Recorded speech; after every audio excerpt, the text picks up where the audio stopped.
अभी तो असली उड़ान बाकी है, परिंदे का इम्तिहान बाकी है, अभी अभी तो लागा है समुंदर, अभी तो पूरा आसमान बाकी है। तो अभी तो हमने क्या किया है, फर्स्ट पार्ट को कंप्लीट किया, बुक के हमने 6 लेक्चर कंप्लीट कर लिए।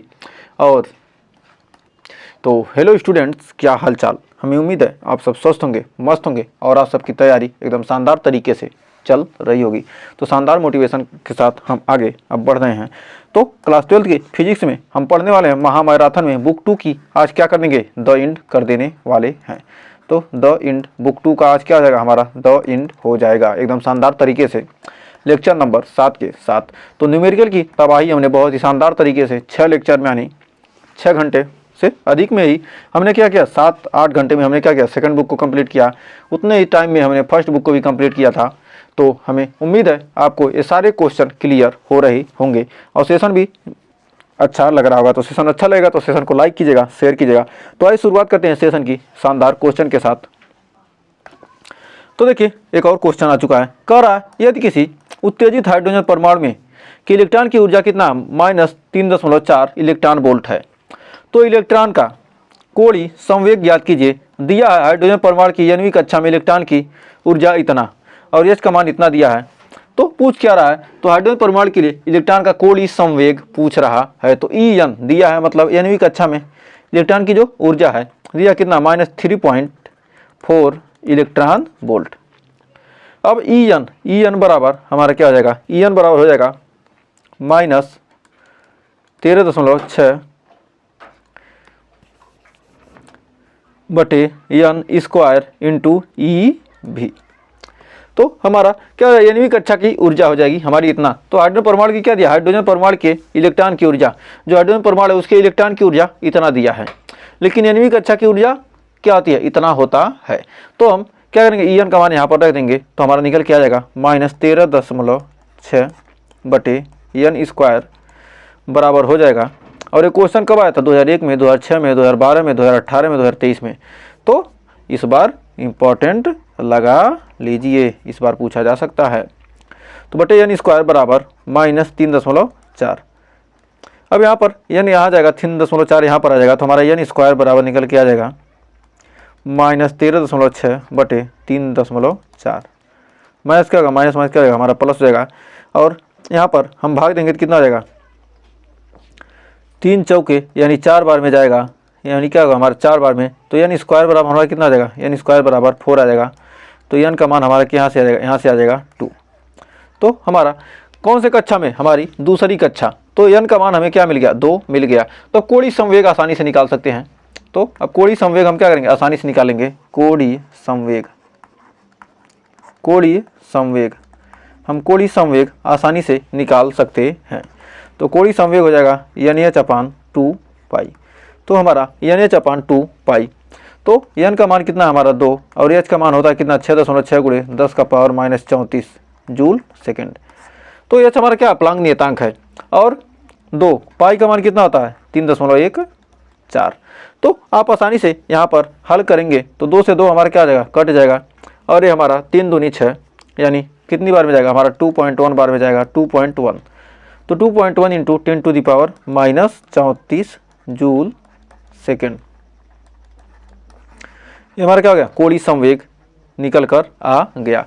तो हमारा 2.1019 गुणे 10⁻34 जूल सेकंड। तो इसको भाग देने पर क्या होगा, उतना ही आएगा। तो इतना भी आप लिख सकते हैं और आपका आंसर हो जाएगा सही। तो हमें उम्मीद है यहाँ तक आपको कोई डाउट नहीं होगा। तो देखिए एक और शानदार क्वेश्चन आ चुका है, कर हाइड्रोजन परमाणु के मूल स्तर, हाइड्रोजन परमाणु के मूल स्तर के इलेक्ट्रॉन के लिए निम्नलिखित को लिखिए। बंधन ऊर्जा, कोणीय संवेग, कुल ऊर्जा। तो सबको आइए एक एक करके हल करते हैं। तो बंधन ऊर्जा, कोणीय संवेग हमारा यहाँ पर दिया क्या, सबसे पहले हम कुल ऊर्जा क्या कर रहा है, बंधन ऊर्जा, कोणीय संवेग और कुल ऊर्जा ही निकालते हैं एक एक करके। तो हमारा दिया इतना, तीनों के क्या दिए हैं, पहला आंसर -13.6 इलेक्ट्रॉन वोल्ट। तो हमारा पहला दिया है, पहला हमारा होता है कितना, हाइड्रोजन परमाणु के मूल स्तर में इलेक्ट्रॉन के लिए निम्नलिखित में क्या आती है, जो बंधन ऊर्जा होती है हमारा ई बराबर क्या होता है, ई बराबर होता है -13.6 इलेक्ट्रॉन वोल्ट। तो क्या होता है, -13.6 इलेक्ट्रॉन वोल्ट होता है। अब हाइड्रोजन परमाणु के लिए En, तो हमारा तीसरा कुल ऊर्जा,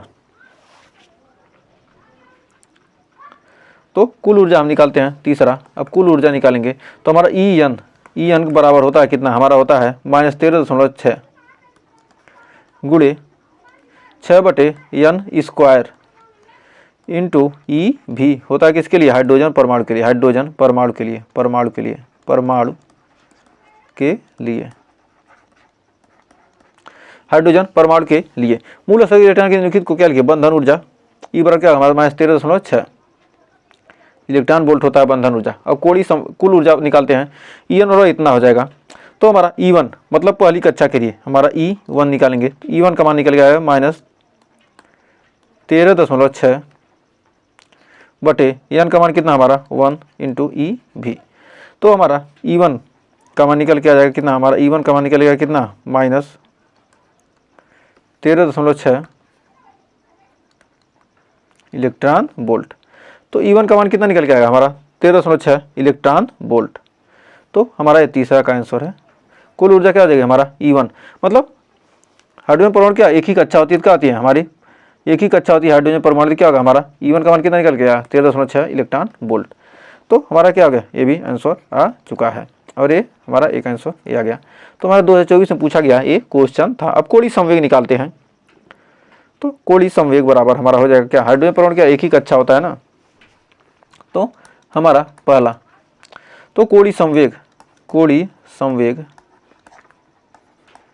संवेग बराबर हमारा क्या हो जाएगा, कोणीय संवेग हो जाएगा NH/2 NH/2 तो N का मान कितना है हमारा 1 गुणे 6.6 गुणे 10⁻34 बटे 2 गुणे 3.14।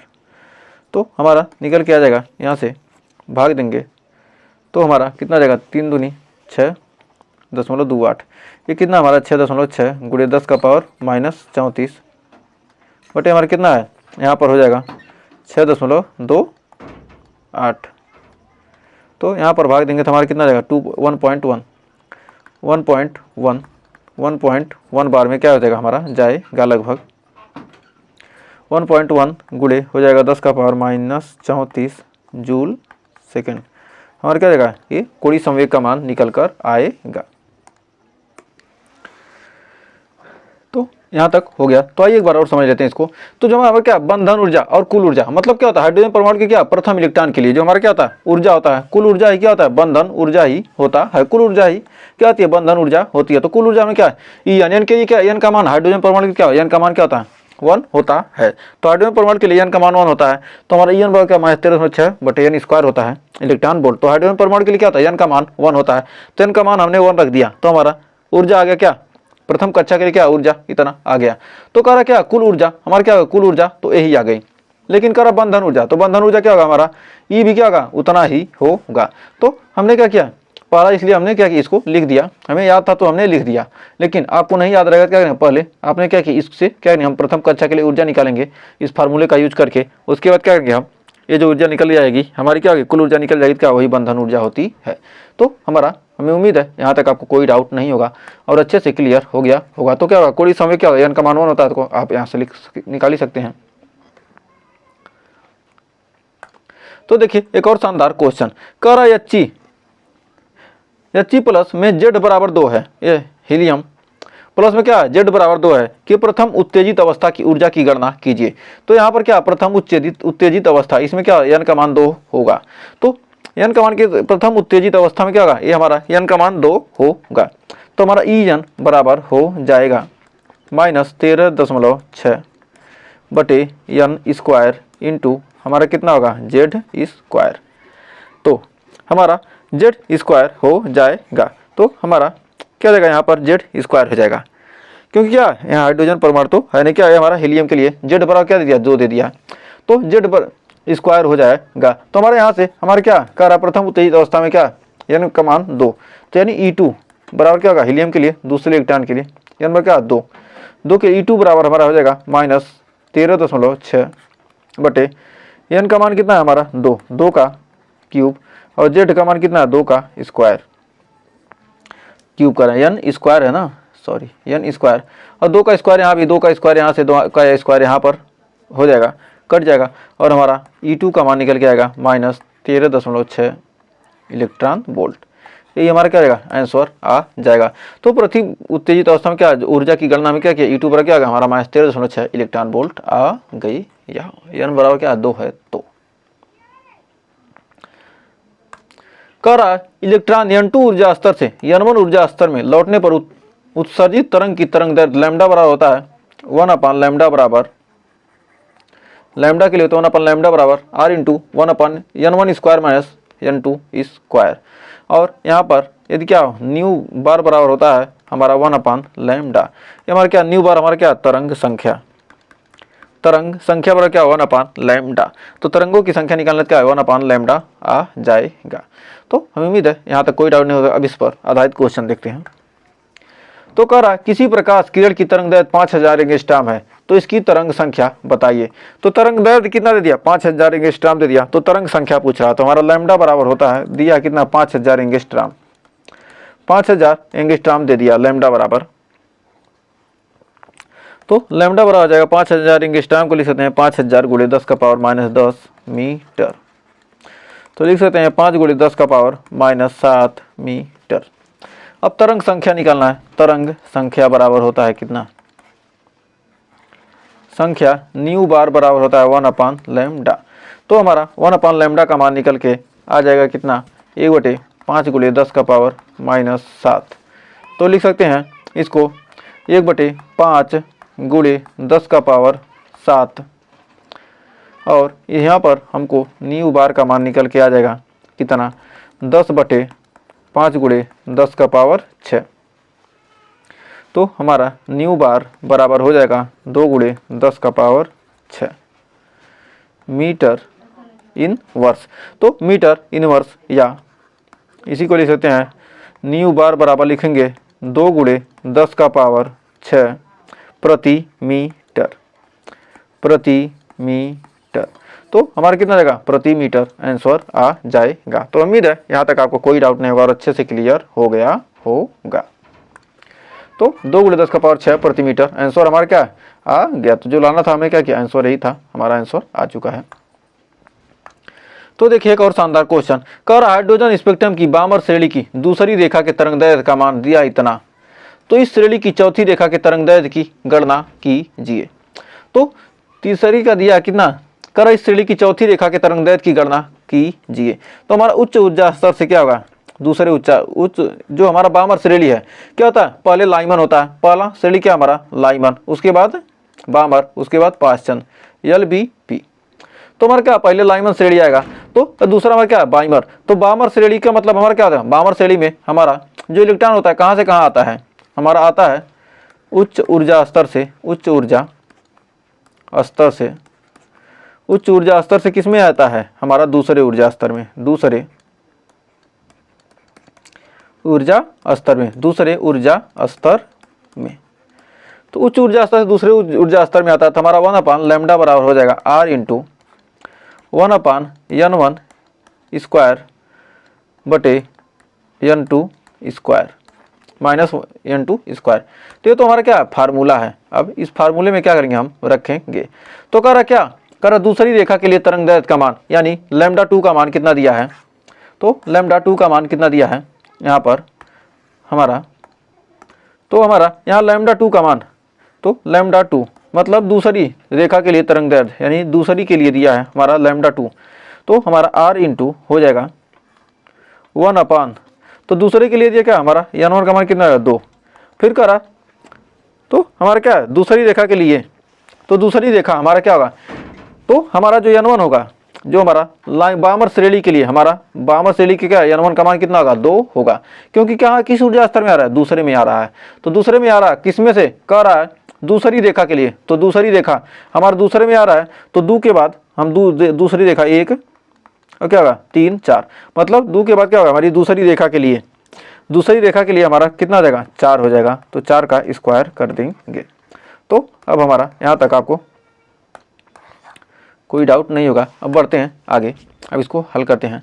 तो हमारा लैम्डा 2 1/λ2 का मान निकल के आ जाएगा 1/λ2 बराबर हो जाएगा r इंटू 1/4 माइनस 1/16। तो हमारा 1/λ2 बराबर r इंटू 4 माइनस 1/16।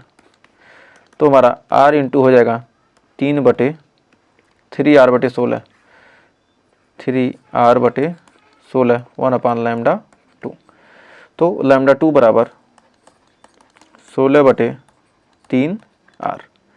अब λ4, अब चौथी रेखा के लिए पूछ रहा है, पुनः कह रहा क्या, चौथी रेखा के लिए तरंग दैर्ध्य की गणना कीजिए। तो λ4 बराबर 1/λ4। तो हमारा हो जाएगा r इंटू 1/n1 का मान कितना हमारा 2 का स्क्वायर माइनस चौथे के लिए क्या हमारा 6 का स्क्वायर। तो हमारा कितना आ जाएगा 1/λ4 बराबर r इंटू 1/4 माइनस 1/16। तो हो जाएगा 4 6 36 हो जाएगा ना बटे 36। तो 4 9 यानी हो जाएगा r इंटू 9 माइनस 1/36 इंटू 1/λ4। तो 1/λ4 बराबर हो जाएगा 8 में से गया यानी 9 में से गया 8 r/36। तो λ4 का मान कितना निकल गया, 8 से भाग देंगे कितना आ जाएगा हमारा, 8 से भाग देंगे, इसको ऐसे थोड़ा सा कर लीजिए, इसको लिखेंगे कितना हमारा r इंटू 8/36। तो 8 से हमारा कितना आ जाएगा 4 दूनी 8 4 9 36 यानी 2/9 आ जाएगा। तो हमारा कितना आ जाएगा हमारा 9/2r। तो λ4 बराबर क्या होगा 9/2r 9/2r। तो लैम्डा का मान हमारा कितना, λ4 का मान 9/2r आ गया। तो अब कह रहा क्या पूछ रहा, कह रहा चौथी रेखा के लिए, तो दूसरी रेखा के लिए तरंग दैर्ध्य का मान दे दिया इतना। तो हमारा क्या करेंगे λ2/λ4 निकालेंगे, λ2/λ4 कर देते हैं। तो हमारा कितना आया λ2 का मान कितना आया, λ2 का मान 16/3r और λ4 का मान आया है हमारा 9/2r। तो हमारा 9/2r से 9/2r कट गया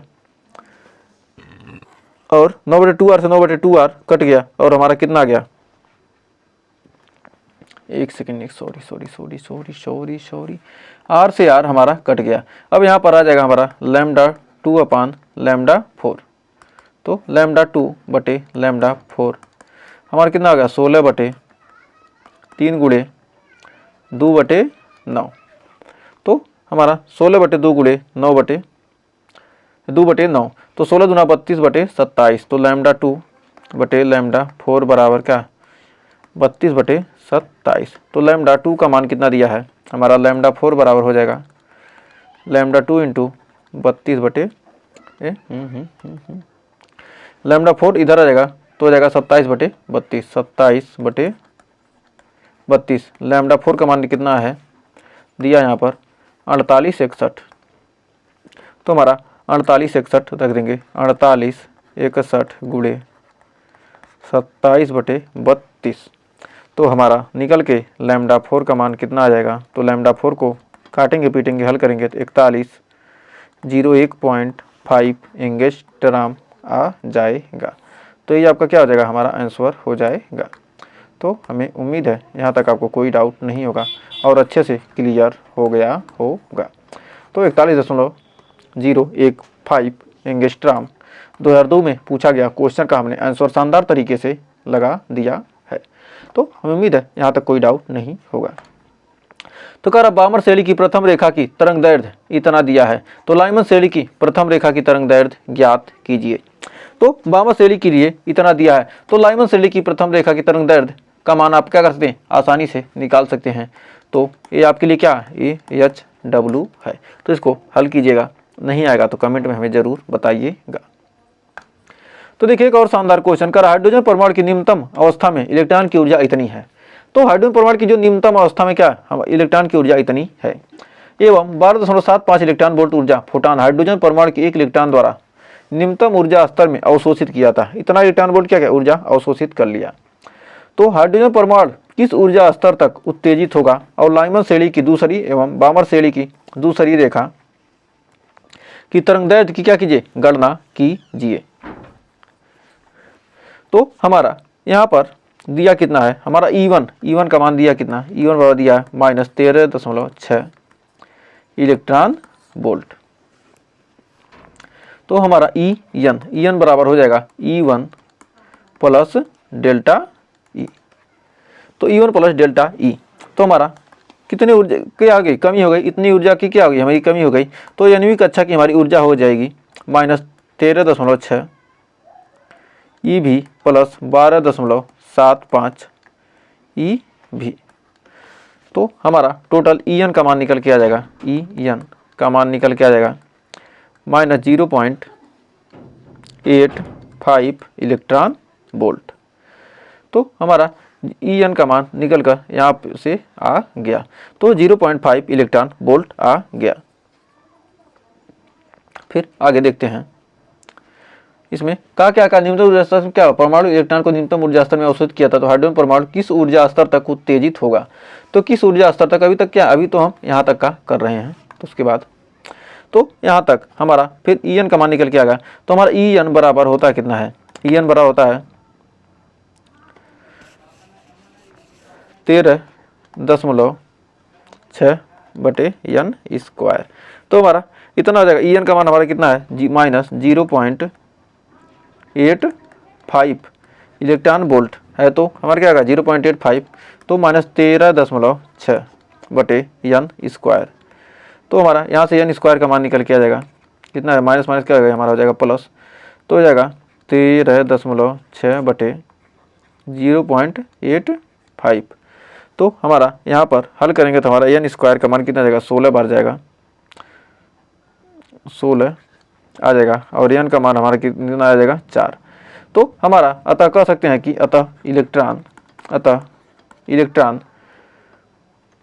ऊर्जा को क्या करेगा, अतः इलेक्ट्रॉन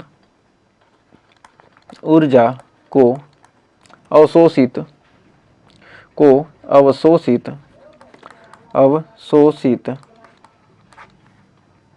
चौथे ऊर्जा स्तर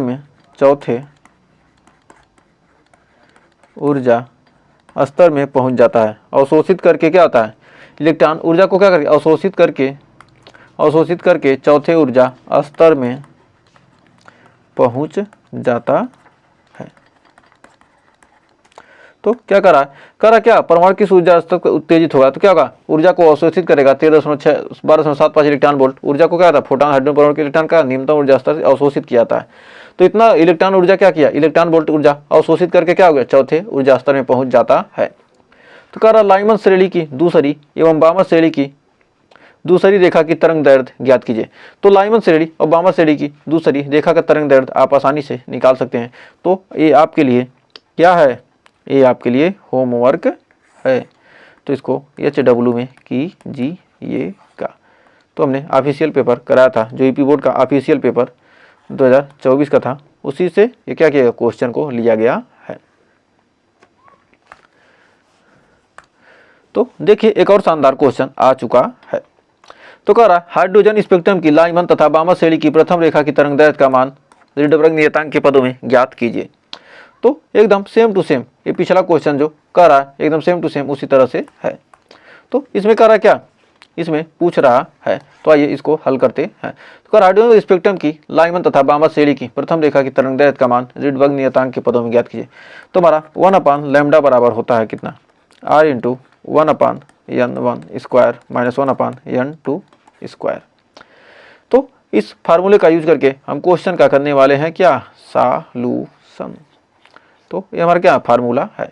तो भाई इस पर आधारित क्वेश्चन करते हैं। तो कह रहा क्या, हाइड्रोजन स्पेक्ट्रम की लाइमन के लिए हमारा क्या हो जाएगा λL। तो लाइमन श्रेणी के लिए 1/λL 1/λL। तो लाइमन के 1/λL × r × 1/n1 क्या होता है, कह रहा क्या प्रथम रेखा के लिए क्या हमारा n1 का मान क्या होगा हमारा 1। तो प्रथम रेखा हमारा क्या लाइमन है, तो लाइमन के लिए n1 का मान 1 होता है। और हमारा कह रहा क्या प्रथम रेखा, तो यानी क्या होगा n का मान कितना होगा, n2 का मान हो जाएगा हमारा 2 का स्क्वायर। तो हमारा 1/λ यल बराबर हो जाएगा r इंटू 1/1 माइनस 1/4, तो यानी आ जाएगा 3/4। तो यानी हमारा यहाँ से 1/λ यल बराबर कितना आ जाएगा, हमारा हो जाएगा r इंटू 3/4, r इंटू हो जाएगा 3/4। तो हमारा लैम्डा यल का मान निकल के आ जाएगा 4/3r। तो 4/3r आ जाएगा। तो हमारा लाइमन श्रेणी के लिए हमारा तरंग दैर्घ्य का मान 4/3r आ गया। तो 4/3r आ गया। तो रिडबर्ग नियतांक का मान आपको याद रहे तो क्या कर सकते हैं, आप यहाँ पर मान रख के क्या करेंगे, हम क्या होगा, प्रथम जो भी रेखा का क्या है मान निकाल सकते हैं। अब बामर के लिए निकालते हैं। तो हमारा 1/λ यानी बामर श्रेणी के लिए का तो r इंटू हमारा बामर श्रेणी लाइमन के लिए क्या होता है, n1 का मान 1 होता है और बामर के लिए क्या हमारा n1 का मान 2 होता है, तो 2 का स्क्वायर माइनस 1/, तो दूसरे के लिए क्या कर रहा है हमारा 3 का स्क्वायर कर देंगे। तो हमारा 1/λ भी बराबर हो जाएगा r इंटू 1/4 माइनस 1/9। तो 9 में से कितना आ गया 4, यानी 5 बटे कितना आ जाएगा हमारा, आ जाएगा 1/λ भी r इंटू 9 माइनस 4/36। तो हमारा 1/λ भी बराबर हो जाएगा 1/λ भी बराबर हो जाएगा r इंटू 5/36, 5/36। तो r इंटू कितना आ जाएगा हमारा 5/36 हो जाएगा। तो हमारा 1/λ भी बराबर निकल के आ जाएगा 5r/36। तो लैम्डा बी का मान निकल के आ जाएगा 36/5r। तो लैम्डा बी का मान कितना आ गया हमारा 36/5r। तो ये हमारा क्या आंसर निकल के आ गया। और एक आंसर हमारा यहाँ से निकल गया। तो तरंगदैर्घ्य का मान रिडबर्ग नियतांक के पदों में तो हमारा क्या हो गया, तरंगदैर्घ्य का मान हमने क्या किया, प्रथम रेखा के लिए तरंगदैर्घ्य का मान निकाल लिया। तो r का मान रख कर क्या करते हैं, आप इसका पूरा मान भी निकाल सकते हैं। तो r का मान कितना होता है आप हमें क्या कीजिएगा, कमेंट में बताइएगा। तो r का मान क्या करना है आपको कमेंट में हमें बताना है, रिडबर्ग नियतांक का मान, तो कमेंट में बताइएगा। तो देखिए एक और शानदार क्वेश्चन कर रहा, हाइड्रोजन स्पेक्ट्रम की लाइमन तथा बामर श्रेणी की प्रथम रेखाओं के तरंगदैर्घ्य के व्यंजक रिडबर्ग नियतांक के पदों में लिखे और लाइमन तथा बामर की दीर्घतम तरंगदैर्घ्य का अनुपात क्या होगा। तो कह रहा हाइड्रोजन स्पेक्ट्रम की लाइमन तथा बामर श्रेणी की प्रथम रेखाओं के तरंगदैर्घ्य के व्यंजक रिडबर्ग नियतांक के पदों में लिखिए। तो हमारा क्या है, प्रथम रेखा के लिए हमने अभी पढ़ा है, तो लैम्डा यल बराबर क्या जाएगा प्रथम रेखा के लिए 4/3r और लैम्डा बी यानी बामर की श्रेणी के लिए क्या 36/5r। तो कह रहा क्या, तरंगदैर्घ्य के व्यंजक रिडबर्ग नियतांक के पदों में लिखें और लाइमन तथा बामर श्रेणी के दीर्घतम तरंगदैर्घ्य का अनुपात ज्ञात कीजिए। तो इनके तरंगदैर्घ्य का क्या करना है, अनुपात ज्ञात करना है। तो हमारा हो जाएगा कितना, लैम्डा यल बटे लैम्डा बी। तो इनके तरंगदैर्घ्य के अनुपात यानी 4/3r/36/5r। तो r से r हमारा क्या होगा कट गया और हमारा निकल के आ जाएगा कितना 4/3 गुणे 5/36। तो 4×9 36 यानी 5/27 यानी लैम्डा यल बटे लैम्डा बी बराबर निकल के आ जाए कितना 5/27। ये हमारा क्या हो गया आंसर निकल कर आ गया। तो हमें उम्मीद है कि यहाँ तक आपको कोई डाउट नहीं होगा। तो लाइमन तथा बामर श्रेणी की दीर्घतम तरंगदैर्घ्य का अनुपात हमने क्या किया, आसानी से ज्ञात कर लिया, 5/27 आ चुका है। तो बढ़ते हैं अगले के चैप्टर की तरफ, चैप्टर नंबर 13। तो एकदम शानदार तरीके से चैप्टर नंबर 13 पर हम पहुंच चुके हैं। तो धीरे धीरे हमने चैप्टर नंबर 30 को तक पहुंच गए हैं। तो आइए बढ़ते हैं आगे। अब कह रहा नाभिक की त्रिज्या r बराबर होता है r0 इंटू ए का पावर 1/3, जहाँ r0 हमारा क्या है, r0 हमारा क्या है नियतांक है, नियतांक, और हमारा a क्या है द्रव्यमान संख्या, द्रव्यमान संख्या। हमारा क्या ये द्रव्यमान संख्या है, तो नाभिक का घनत्व होता है रो बराबर होता है क्या 3m/4πr0 जहाँ यम क्या प्रतिन्यूक्लियन औसत द्रव्यमान है। तो हमारा यम का मान क्या प्रतिन्यूक्लियन औसत द्रव्यमान है। तो आइए इस पर आधारित क्वेश्चन देखते हैं। तो बहुत ही बेहतरीन, बहुत ही शानदार, बहुत ही जबरदस्त क्वेश्चन आ चुका है। तो कारण नाभिक 13 एल्युमिनियम 27 और 52 टेलुरियम 125 की त्रिज्याओं के अनुपात ज्ञात कीजिए। तो हमारा यहाँ पर A1 का मान कितना दिया है, हमारा यहाँ पर दिया है कितना, यहाँ पर हमारा A1 का मान दिया कितना 27 और यहाँ पर A2 बराबर दिया कितना 125। तो कह रहा R बराबर क्या होता है, R बराबर होता है R0 इंटू A का पावर 1/3 जहाँ R0 हमारा क्या नियतांक है, ये हमारा क्या नियतांक हम जानते ही हैं। तो हमारा R1/R2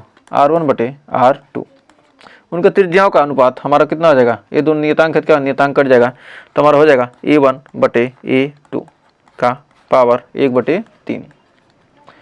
तो A1 का मान कितना है 27 बटे हमारा कितना आ जाएगा 125 का पावर कितना आ जाएगा हमारा 1/3।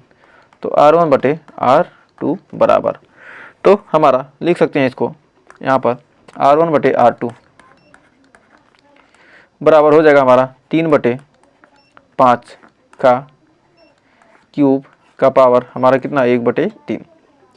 तो लिख सकते हैं इतना, तो 3 त्रिकोण 27 इतना लिख सकते हैं। अब क्या होगा, इसमें से इसका दोनों का क्या होगा आपस में गुणा हो जाएगा। तो हमारा R1/R2 हो जाएगा 3/5 का पावर 3 गुणे 1/3, 3 से 3 हमारा कट जाएगा और हमारा R1/R2 का मान निकल के आ जाएगा 3/5 या इसको लिख सकते हैं R1/R2 बराबर 3/5। हमारा क्या यही आंसर आ जाएगा। तो यही तो हमारा आंसर आ चुका है। तो हमें उम्मीद है इस क्वेश्चन में आपको कोई डाउट नहीं होगा और अच्छे से क्लियर हो गया होगा। तो देखिए एक और शानदार क्वेश्चन करा, यदि नाभिक में इतना की त्रिज्या 3.6 फर्मी हो तो नाभिक इतना की त्रिज्या ज्ञात कीजिए। तो हमारा यहाँ पर A1 का मान दिया कितना, A1 बराबर दिया कितना 27 और हमारा R1 का मान दे दिया कितना 3.6 फर्मी। तो 3.6 फर्मी दे दिया, तो हमारा R1/R2 बराबर होता है A1/A2 का 1/3 तो होता है। और यहाँ पर A2 का मान दिया कितना A2 बराबर दिया कितना 125। A2 का मान दिया कितना 125। तो A2 का मान 125 दिया और R2 का मान यहाँ पर क्या कर रहा है, पूछ रहा है। तो हमारा यहाँ पर मान रख देंगे, कितना देगा हमारा यहाँ पर मान रखेंगे। तो R1 का मान कितना 3.6/R2 और यहाँ पर हमारा A1 का मान कितना है 27 और A2 का मान 125 का पावर 1/3। तो इसको लिख सकते हैं 3/5। तो हमारा कितना जाएगा 3.6/R2 बराबर 3/5 का पावर 3 का पावर 1/3। तो इसका क्यों करेंगे तो 1/3 है ये है। तो हमारा कितना 3 से 3 कट जाएगा। तो हमारा एक लाइन हमने क्या किया स्किप कर दिया है क्योंकि हमने पिछले क्वेश्चन में देखा था। तो बराबर आ जाएगा 3/5। तो यहाँ से गुणा कर देंगे तो हमारा R2 का मान हो जाएगा R2 बराबर हो जाएगा 3.6 गुणे 5/3। तो हो जाएगा 3 से भाग देंगे तो 1.2 और 12×5 = 60 यानी R2 का मान कितना आ जाएगा R2 बराबर आ जाएगा 6.0 फर्मी। ये हमारा क्या होगा R2 का मान निकल के आ जाएगा। तो हमें उम्मीद है यहाँ तक आपको कोई डाउट नहीं होगा और अच्छे से क्लियर हो गया होगा। तो बढ़ते हैं आगे। तो देखिए एक और शानदार क्वेश्चन आ चुका है। अगर दो नाभिकों की द्रव्यमान संख्याओं का अनुपात इतना है तो उनकी नाभिकीय त्रिज्याओं में क्या अनुपात है। तो हमारा A1/A2 दिया है कितना 1/8। तो R1/R2 पूछ रहा है। तो हम जानते हैं कि होता है कितना R1/R2 A1/A2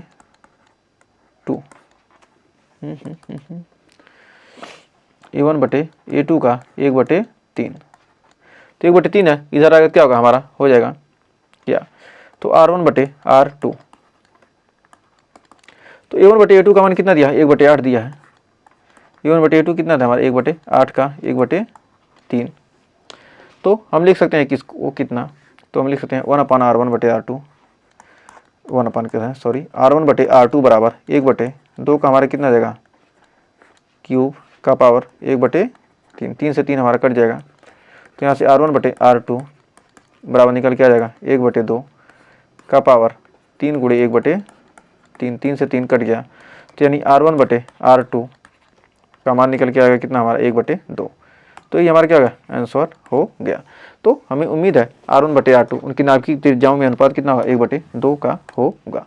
तो हमें उम्मीद है यहाँ तक आपको कोई डाउट ना होगा। तो बढ़ते हैं आगे।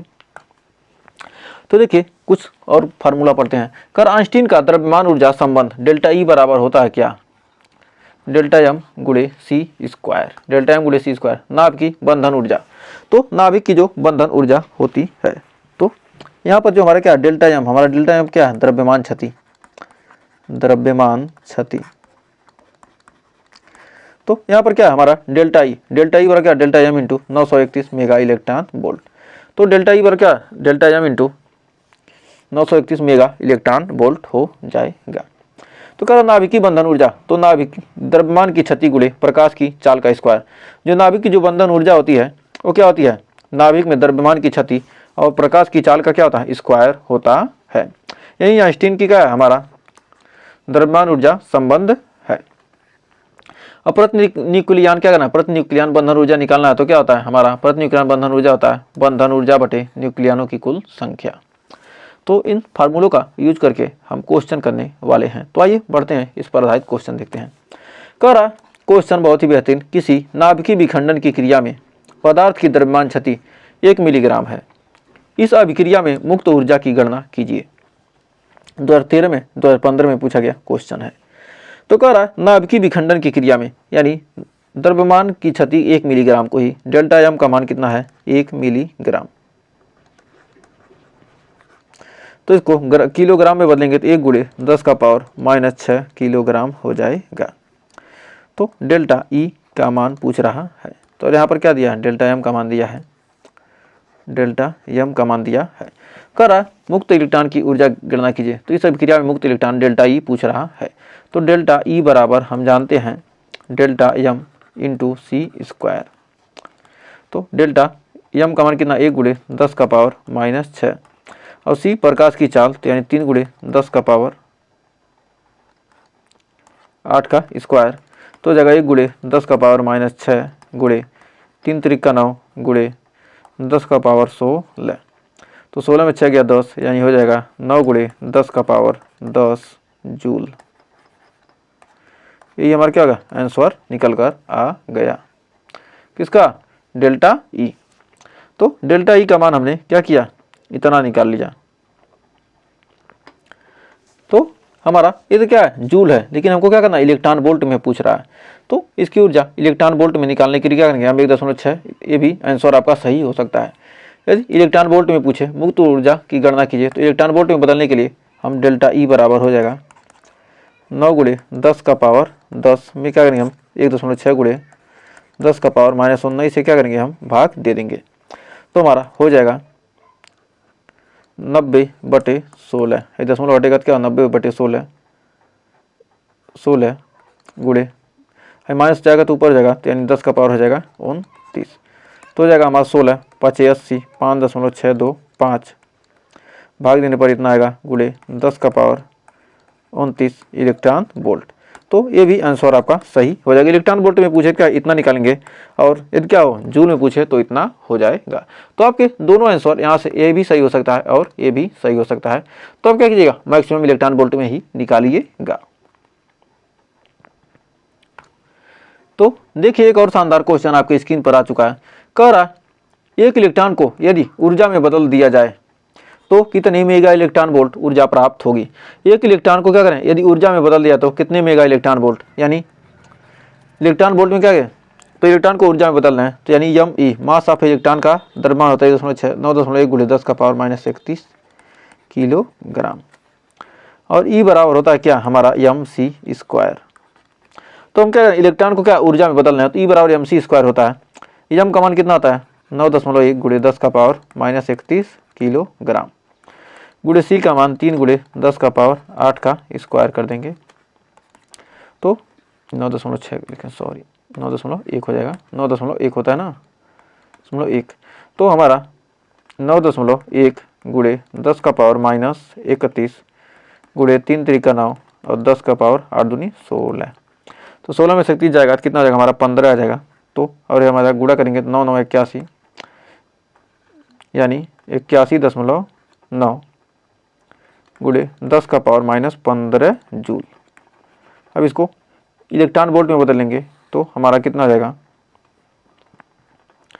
ई बराबर निकल के आ जाएगा कितना 81.9 गुणे 10 का पावर माइनस 15 में क्या करेंगे 1.6 गुणे 10 का पावर माइनस 19 से क्या करेंगे मल्टीप्लाई करेंगे, तो हमारा 19 जाएगा तो कितना आ जाएगा -4 हो जाएगा, तो यानी हो जाएगा इसको भाग देंगे तो 0.512 गुणे 10 का पावर माइनस 6 हो जाएगा। किसमें हो जाएगा ए ई भी में हो जाएगा, इलेक्ट्रॉन वोल्ट में, जूल में था ना, तो 6 से क्या हम भाग दिए हैं तो इलेक्ट्रॉन वोल्ट में आ गया, तो ई का मान निकल के आ गया। अब यहाँ पर हमारे क्या इलेक्ट्रॉन वोल्ट में मेगा में पूछ रहा है, मेगा इलेक्ट्रॉन वोल्ट में पूछा है तो क्या करेंगे 0.512 10 का माइनस 6 क्या होता है मेगा कहते हैं, तो क्या होगा हमारा मेगा 0.512 मेगा इलेक्ट्रॉन वोल्ट, ये क्या आ जाएगा हमारा आंसर आ जाएगा। तो 2010 में पूछे गए क्वेश्चन का हमने पोस्टमार्टम कर दिया है एकदम शानदार तरीके से। तो देखिए एक और शानदार क्वेश्चन आ चुका है, कर यदि किसी नाभिक के लिए द्रव्यमान क्षति इतना हो कि गिरा हो तो उसकी बंधन ऊर्जा जूल में इलेक्ट्रॉन वोल्ट में ज्ञात कीजिए। तो हमारा डेल्टा एम का मान दिया कितना 2 गुणे 10 का पावर 4 किलोग्राम, तो इतना किलोग्राम दिया तो उसकी बंधन ऊर्जा जूल में 4 ये दिया कितना 10 का पावर माइनस 6 10 का पावर माइनस 6, तो 10 का पावर माइनस 6 दिया है। तो हमारा पहला तो जूल में निकालने के लिए डेल्टा ई बराबर होता है कितना, डेल्टा ई बराबर होता है डेल्टा एम इंटू सी स्क्वायर, तो डेल्टा एम इंटू सी स्क्वायर, तो डेल्टा एम का मान कितना 2 गुणे 10 का पावर माइनस 6 गुणे 3 गुणे 10 का पावर 3 गुणे 10 का पावर 8 का स्क्वायर कर देंगे। सी प्रकाश की चाल क्या होती है 3 गुणे 10 का पावर 8 मीटर पर सेकंड स्क्वायर करना मीटर पर सेकंड होता है। 2 गुणे 10 का पावर माइनस 6 3 3 का 9 गुणे 10 का पावर 16, 16 में 6 का कितना 10 आ गया, यानी आ जाएगा 9 दूनी 18 18 गुणे 10 का पावर 10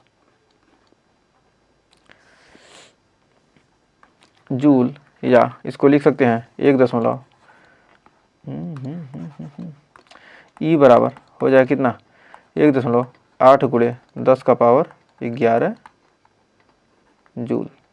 ये भी आंसर चाहे इसको लिखे चाहे इसको लिखे, तो आपको आंसर जो दिया है उस हिसाब से हमारे क्या 1.8 गुणे 10 का पावर 11 जूल हो गया। तो हमने क्या किया, हमने पहले का आंसर निकाल लिया किसमें जूल में। अब इलेक्ट्रॉन वोल्ट में क्या करेंगे 1.6 गुणे 10 का 19 से क्या करेंगे भाग दे देंगे, तो हमारा दूसरा इसका देखते हैं। तो हमारा कितना है डेल्टा ई का मान कितना दिया 1.8 गुणे 10 का पावर 11। अब यहाँ पर हो जाएगा 1.6 गुणे 10 का पावर माइनस 19 से क्या करेंगे भाग देंगे, तो हमारा ई इलेक्ट्रॉन वोल्ट में हो जाएगा। तो यहाँ पर हो जाएगा 18/16 गुणे 10 का पावर 19 जाएगा तो कितना हमारा 10 का पावर 30, 19 से 11 कितना जाएगा हमारा 10 का पावर 30 हो जाएगा। तो हमारा निकल के आ जाएगा 1.1 गुणे 10 का पावर 30 इलेक्ट्रॉन वोल्ट। 16 से 18 में भाग देंगे तो 1.1 के रूप में आ जाएगा। तो डेल्टा ई का मान कितना है हमारा इतना निकल कर आ गया, तो 1.125 गुणे 10 का पावर 30 इलेक्ट्रॉन वोल्ट आ जाएगा। तो इसको आगे आप क्या कीजिए पूरा भाग देंगे तो कितना आ जाएगा इतना ही आएगा। तो देखिए एक और शानदार क्वेश्चन आ चुका है, कर बंधन ऊर्जा तथा द्रव्यमान क्षति में संबंध लिखिए। तो बंधन ऊर्जा और द्रव्यमान क्षति डेल्टा ई बराबर होता है कितना डेल्टा एम इंटू सी स्क्वायर। या डेल्टा ई बराबर होता है डेल्टा एम गुणे 931 मेगा इलेक्ट्रॉन वोल्ट। तो डेल्टा एम क्या करें, इतना से 931 से गुणा कर देंगे तो हमें मेगा इलेक्ट्रॉन वोल्ट में भी क्या आ जाएगा, इसका मान निकल के आ जाएगा। तो इस फार्मूले का यूज क्या है, ये हमारा क्या क्षति में संबंध है। अब क्या 2He4 नाभिक के लिए द्रव्यमान क्षति दिया इतना, तो नाभिक के प्रति न्यूक्लियन बंधन ऊर्जा गणना कीजिए। तो हमारा डेल्टा एम बराबर दिया कितना 0.0304 AMU। तो हमारा डेल्टा ई बराबर हो जाएगा कितना, डेल्टा एम गुणे 931 MeV। तो हमारा डेल्टा एम का मान कितना 0.0304 गुणे 931 MeV मेगा इलेक्ट्रॉन वोल्ट हो गया। अब कह रहा प्रति न्यूक्लियन बंधन ऊर्जा कह रहा पूछ रहा ना, तो हमारा तो क्या हमारी बंधन ऊर्जा निकल के आ गई, हमारा द्रव्यमान क्षति तथा बंधन ऊर्जा निकल के। अब कह रहा है नाभिक की प्रति न्यूक्लियन, तब प्रति न्यूक्लियन बंधन ऊर्जा अब निकालेंगे, प्रति न्यूक्लियन बंधन ऊर्जा बराबर प्रति न्यूक्लियन बंधन ऊर्जा। इसका सूत्र होता है बंधन ऊर्जा बटे न्यूक्लियनों की संख्या, बंधन ऊर्जा बटे न्यूक्लियनों की संख्या। तो न्यूक्लियनों की संख्या,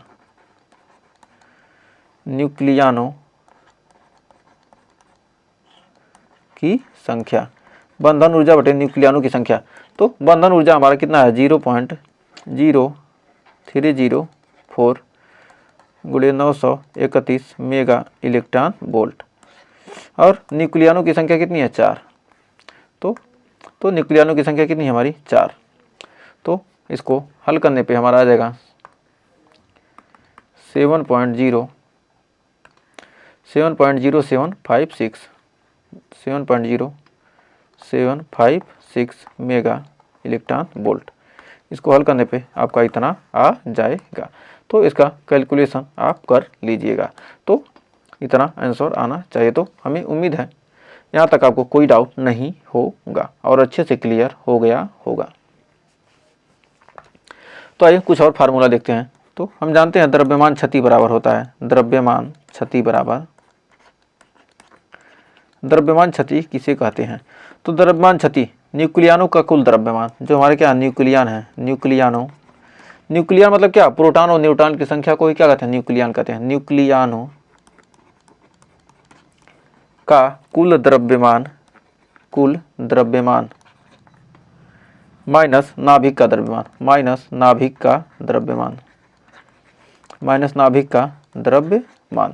न्यूक्लियनों का द्रव्यमान यानी हमारे क्या गया, न्यूक्लियन किसके कहते हैं, प्रोटॉन और न्यूट्रॉन को, संख्या को, प्रोटॉन प्लस न्यूट्रॉन को ही हम क्या कहते हैं, न्यूक्लियन कहते हैं। या हम कह सकते हैं द्रव्यमान क्षति बराबर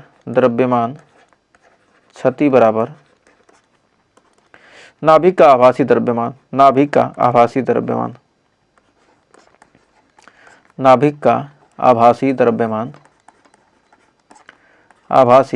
द्रव्यमान, माइनस नाभिक का वास्तविक द्रव्यमान,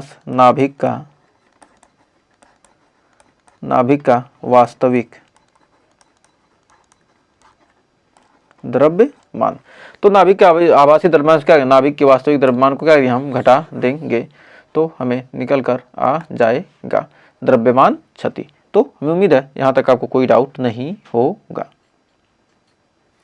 तो आइए इस पर आधारित क्वेश्चन देखते हैं। तो देखिए एक और शानदार क्वेश्चन आ चुका है। कर यदि 4 न्यूट्रॉन और 3 प्रोटॉन संलयित होकर 3 लिथियम 7 नाभिक बनाए तो कितनी मेगा इलेक्ट्रॉन वोल्ट ऊर्जा विमुक्त होगी। तो प्रोटॉन का द्रव्यमान इतना AMU, न्यूट्रॉन का इतना और लिथियम नाभिक का इतना, और 1 AMU किसके बराबर होता है, 931 मेगा इलेक्ट्रॉन वोल्ट के बराबर होता है। तो भाई यहाँ पर देखते हैं आगे, इसको सॉल्व करेंगे। तो हमारा डेल्टा एम पूछ रहा है क्या, द्रव्यमान क्षति, तो कितना ऊर्जा मुक्त होगी। तो डेल्टा एम बराबर होता है कितना, तो इसमें डेल्टा एम निकालें क्या, कितने न्यूट्रॉन है, 4 न्यूट्रॉन है, 4 न्यूट्रॉन का द्रव्यमान, 4 न्यूट्रॉन का द्रव्यमान, न्यूट्रॉन का द्रव्यमान 4, न्यूट्रॉन का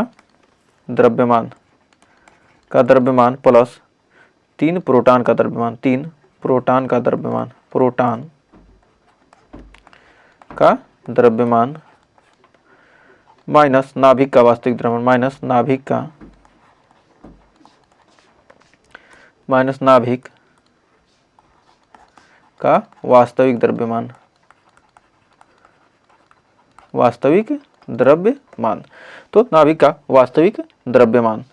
अब यहाँ पर हमारा डेल्टा यम का मान निकल के आ जाएगा कितना, 4 गुणे न्यूटन का द्रव्यमान कितना 1.00867 प्लस हो जाएगा यहाँ पर 3 गुणे प्रोटॉन का द्रव्यमान कितना है 1.00728 माइनस हमारा नाभिक का जो वास्तविक द्रव्यमान कितना है, तो नाभिक का हमारा वास्तविक द्रव्यमान है 7 पॉइंट, तो लिथियम के नाभिक का द्रव्यमान भी दिया है 7.01436। अब इसको जोड़ेंगे और घटाएंगे तो हमारा डेल्टा एम का मान निकल के आ जाएगा, जोड़ने पर डेल्टा एम बराबर, तो निकल कर यहाँ पर आ जाएगा 4 से इसमें गुणा हो जाएगा तो हमारा आ जाएगा 4.03468 प्लस, अब यहाँ पर होगा तो 3 और इसका गुणा इसमें करेंगे तो हमारा निकल के आ जाएगा 3.02184 माइनस 7.01436। अब ये मान अब क्या करेंगे, अब यहाँ पर हम इसको इन दोनों को जोड़ देंगे तो हमारा हो जाएगा 7.05652 माइनस 7.01436, तो डेल्टा एम का मान निकल के आ जाएगा हमारा 0.04216 AMU।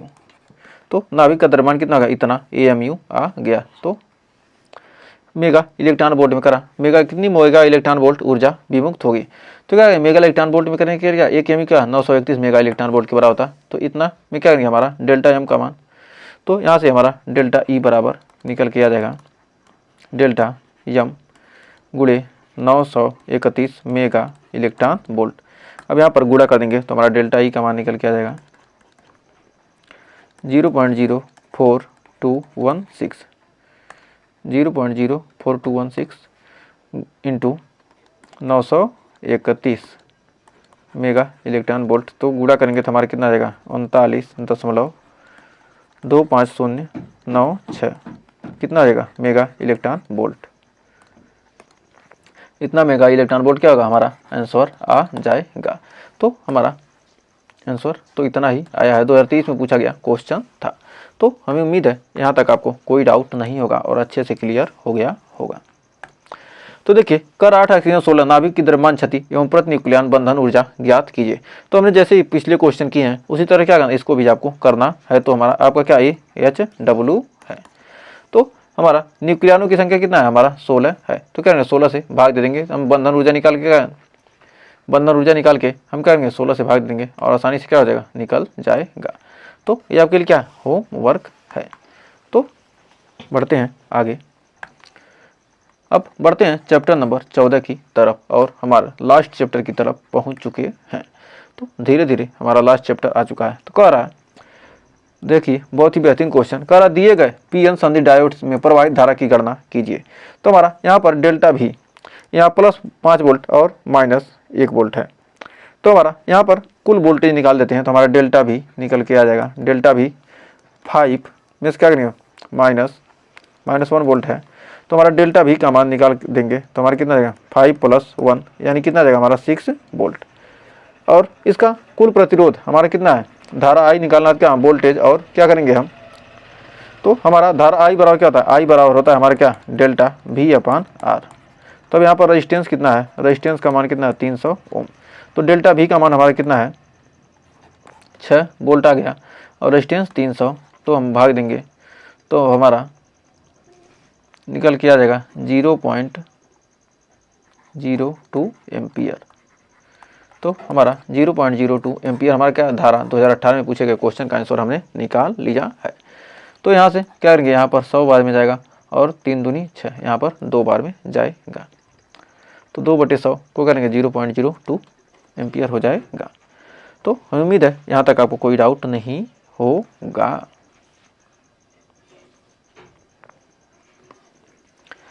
तो यहाँ पर ये जो हमारा यहाँ पर जो डायोड दिखाया गया ये कौन सा डायोड है, ये हमारा पी-एन संधि डायोड है। ये हमारा पी-एन संधि डायोड है, संधि डायोड है। ये किसका प्रतीक है, पी-एन संधि डायोड का।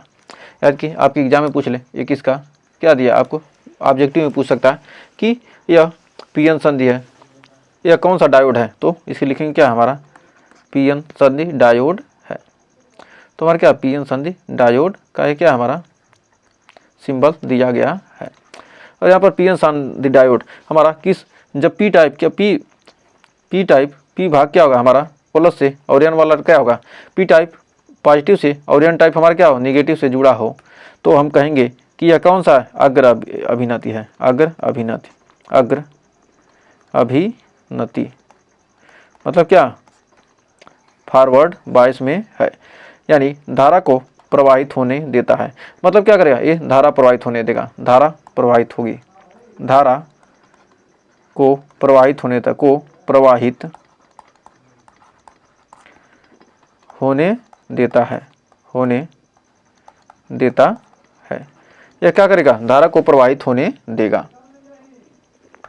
और इसमें हमारा क्या पी टाइप को क्या माइनस से और एन टाइप को प्लस से जोड़ दिए, तो हमारा क्या उत्क्रम अभिनति, उत्क्रम अभिनति, अभिनति ये हमारा क्या है उत्क्रम अभिनति।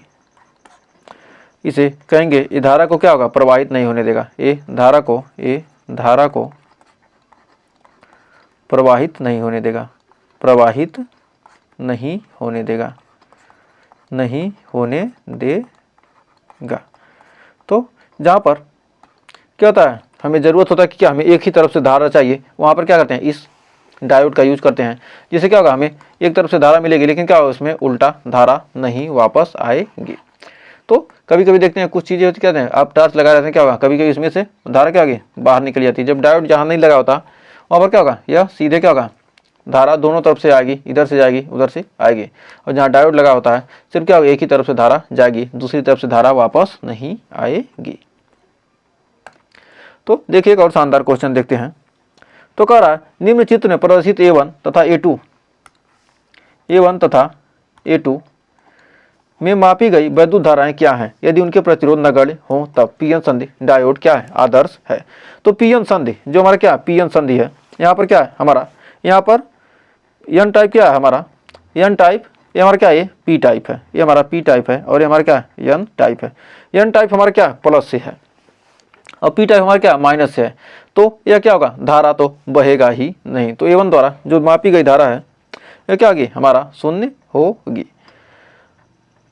तो A1 द्वारा हमारी मापी गई धारा क्या होगी शून्य होगी। तो A1 द्वारा मापी गई धारा क्या होगी इसमें शून्य होगी। तो कह सकते हैं कि पी-एन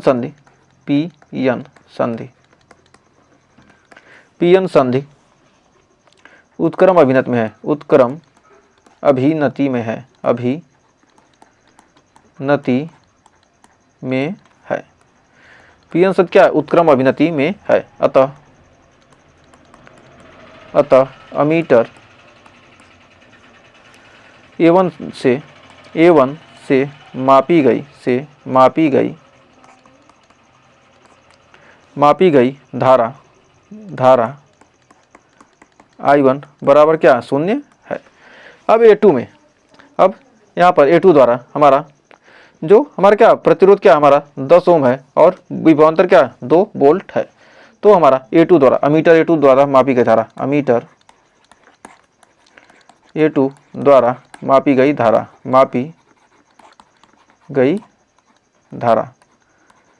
A2 द्वारा मापी गई धारा निकालते हैं, मापी गई धारा। तो हमारा I2 बराबर I क्या V/R। तो V का मान हमारा कितना है 2 वोल्ट, R का मान कितना है 10 ओम, तो यानी हो जाएगा 0.2 एम्पियर। तो हमारा क्या यही आंसर हो जाएगा।